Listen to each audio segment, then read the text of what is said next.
हृदयपुर गांव में सोनाली नाम की एक लड़की रहती थी अपने सौतेली माँ और सौतेली बहन के साथ। सोनाली दिखने में बहुत सुंदर थी और उसका स्वभाव भी बहुत ही मधुर था। वो हर समय मुस्कुराती रहती थी। गांव के सभी लोग उसे बहुत प्रेम करते थे, लेकिन उसकी सौतेली माँ और सौतेली बहन उसे बहुत परेशान करते थे।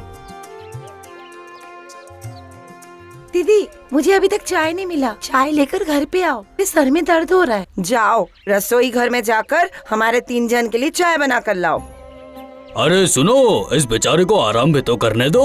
बेचारी सुबह से काम ही किया जा रही है। बैठकर खाएगी क्या? अरे कहाँ बैठकर खा रही है, पूरा दिन गधे की तरह काम ही तो कर रही है बेटी। बहुत प्यार है ना। पिताजी आप चिंता मत कीजिए, मुझे कोई तकलीफ नहीं हो रही है। अगर मेरी बहन को चाय चाहिए तो मैं अभी बना कर दे देती हूँ। अभी देती हूँ बहन, थोड़ा सा रुको। अरे क्या सोचकर मैं तेरे लिए नई माँ लेकर आया था। आय हाय, सारी की सारी गलती मेरी है, सारी गलती। हाँ क्या हुआ? हाफने की तरह मुंह से हवा क्यों निकाला? नहीं, कुछ नहीं। सोनाली के पिताजी को बहुत दुख होता था सोनाली के लिए। ये दर्द सहते हुए वो बीमार पड़ गए।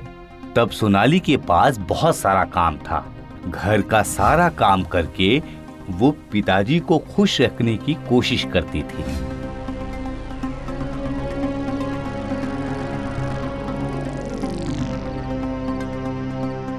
पिताजी की जिंदगी का आखिरी दिन आया। एक दिन सोनाली को अकेले में बुलाकर पिताजी ने कहा, बेटा सोनाली, लगता है अब मेरे जाने का वक्त आ गया है।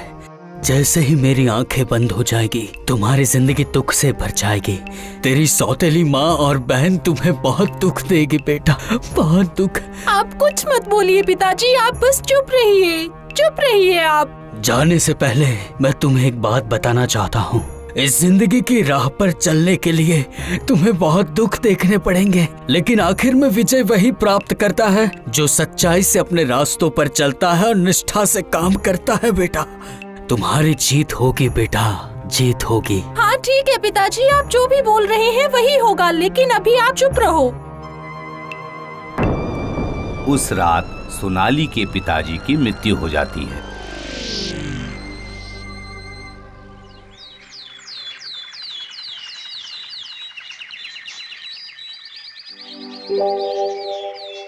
पिताजी के मरने के बाद सोनाली के ऊपर अत्याचार और बढ़ने लगा। उसकी सौतेली माँ और सौतेली बहन उस पर टूट पड़े। सारा दिन काम कराने के बाद उसे जूठा खाना परोसती थी। सोनाली मुंह बंद करके चुपचाप सहती। क्या हुआ? खाना क्यों नहीं खा रही है? ये खाना तो सड़ा हुआ है। क्या बदबू है, मैं ये नहीं खा सकती। कितनी बदमाश लड़की है, देखो। उसका कहना है कि तुम उसको सड़ा हुआ खाना देती हो। अरे सच में, देखो ना, ये खाना खराब हो चुका है। वही खाना बचा हुआ है। खाने की इच्छा होगी तो खाओगी, नहीं तो फेंक देना। चल मेरी बेटी, सोने चलते हैं।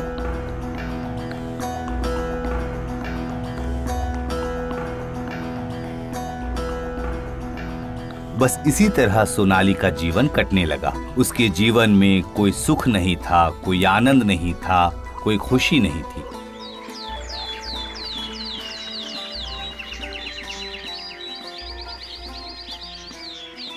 उस दिन सुबह सोनाली की माँ सोनाली को बोलती है, सुन सोनाली, आज तेरी बहन को देखने आ रहे हैं। गांव के जमींदार का लड़का। घर द्वार एकदम चकाचक करके रखना। लग जाओ काम पर। चलो शुरू कर दो। ठीक है माँ। मुझे लड़के वाले देखने आ रही है सुनकर तुमको बहुत जलन हो रही है ना? अरे बहन, मुझे क्यों जलन होगी, मुझे तो बहुत खुशी हो रही है। तुम्हारी शादी कितने बड़े घर में हो रही है, तुम देखना बहुत खुश रहोगी।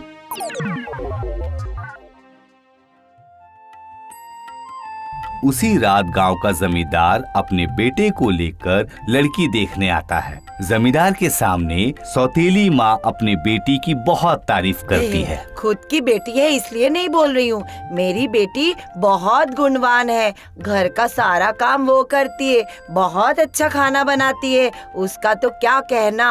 आज आप लोग आओगे इसलिए ये अपने हाथों से घर द्वार साफ करके रखी है। बिल्कुल। ये मेरा इकलौता बेटा है और इसके लिए मुझे अच्छी, सुशील और खूबसूरत लड़की भी चाहिए।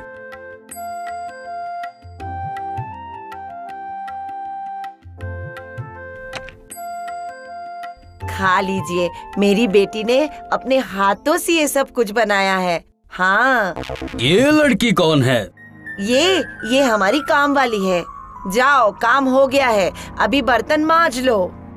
ये काम वाली लड़की है? नहीं, देखने से तो ऐसा नहीं लगता है। जरूर इसमें कुछ न कुछ गोलमाल है।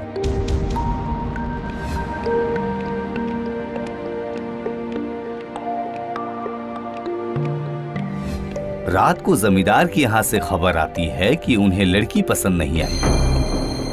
ये सुनकर सौतेली माँ और सौतेली बहन सोनाली के ऊपर अत्याचार बहुत ज्यादा करने लगती है। तेरे अंदर इतनी जलन है कि अपनी बहन का घर बसने से पहले ही उजाड़ दिया। मैंने क्या किया माँ? खाना लेकर अंदर आने के लिए किसने कहा था? नौटंकी। मैंने बोला था क्या अंदर आने के लिए? माँ ने ही बोला था खाना लेकर आना, इसलिए मैं आई थी। तुम्हारा मुंह दिखाने के लिए किसने बोला था? अंदर आके मुंह दिखाया, मुंह दिखाने आई थी। हाँ, बदमाश लड़की। तुझे अपनी सूरत पे बहुत गर्व है। हाँ माँ, दो जरा उसके सारे बाल काटकर उसको टकला बना दो।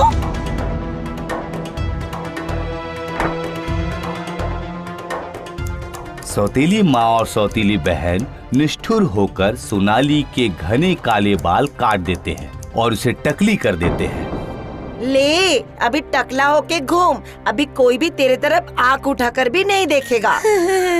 मुझे इतनी खुशी हो रही है ना। मेरे सर पे कितने घने बाल हैं और तेरे सर पे बिल्कुल बाल नहीं है। अब तेरे तरफ कोई नहीं देखेगा और मेरी शादी बहुत अच्छे घर में होगी। घने अंधकार के बाद ही सवेरा आता है। ये बात पुराने लोग बोला करते थे। ठीक वैसे ही सोनाली के घने काले जीवन में रोशनी लेकर आया जमींदार का पुत्र। बिना बाल के भी वो सोनाली को पहचान गया। यही वो लड़की थी। जब वो तालाब किनारे बर्तन मांज रही थी तभी जमींदार पुत्र उसके पास आता है। तुम्हें तो मैं देखकर ही पहचान गया था। तुम तो वही लड़की हो ना? लेकिन तुम मुझे बताओ, तुम्हारी ऐसी हालत किसने की? किसी ने नहीं। तुम मुझे जिस तरह से ना बोल रही हो वो हिसाब से मुझे पता चल गया है कि ये सब किसने किया है। ये तुम्हारी सौतेली माँ और बहन ने किया है ना? आपको कैसे पता? भूलो मत, मैं इस गांव का जमींदार हूँ और मुझे पूरे गांव की एक एक घर की खबर होती है।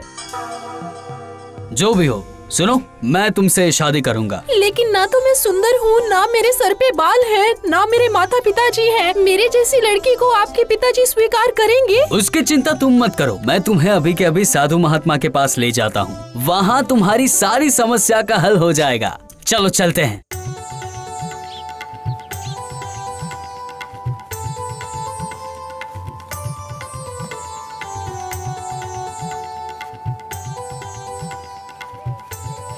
जमींदार का पुत्र सोनाली को लेकर साधु के पास गया। साधु बाबा सोनाली की तरफ देखकर मुस्कुराते हुए बोले, पूरी जिंदगी तूने कष्ट सहे हैं किंतु सदैव सही मार्ग पे रही हो। आज से तुम्हारा सारा दुख दूर होता है। लो, ये तेल तुम्हारे पास रखो। नहाने से पहले इसे अच्छे से सर पे लगा लेना। और एक बात, सूर्योदय के पहले ही नहा लेना। तेरे सर पे फिर से घने काले बादल जैसे बाल आ जाएंगे 2 दिन के अंदर।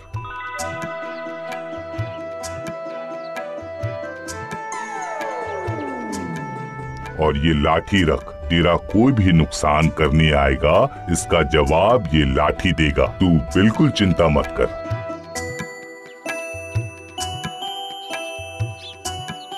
जाओ बेटा, सदा सुखी रहो।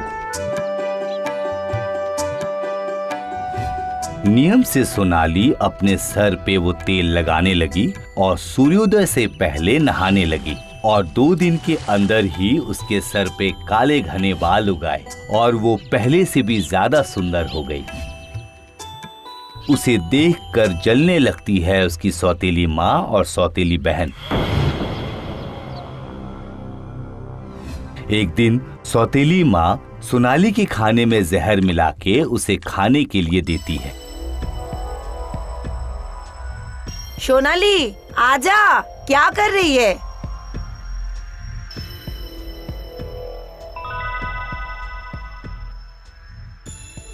तेरे ऊपर बहुत अत्याचार किया है, आज मैं प्रायश्चित करना चाहती हूँ। नहीं नहीं माँ, आपने कोई अत्याचार नहीं किया, शायद मेरी कोई गलती रही होगी।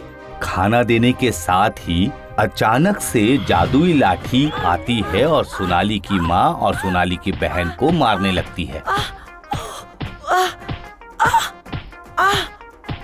मार खाते खाते सोनाली की माँ थक जाती है और अपना सारा अपराध स्वीकार कर लेती है। मैं मेरे सारे अपराध स्वीकार करती हूँ। मारो मत। और नहीं करूँगी मैं कभी। मैं सोनाली को बहुत तकलीफ दिया है, मैं सोनाली को मारना चाहती थी, मुझे माफ कर दो, मैं ऐसा कभी नहीं करूँगी और मैं और कभी भी तेरे ऊपर अत्याचार नहीं करूँगी। उस दिन के बाद से सोनाली के जीवन में सुख आने लगा, खुशी आने लगी और उसकी शादी जमींदार के बेटे के साथ हो जाती है। सही मार्ग में चलने से सोनाली को भले ही अपने पहले पड़ाव में बहुत दुख झेलना पड़ा, किंतु बाद में उसने सुखी जीवन व्यतीत किया।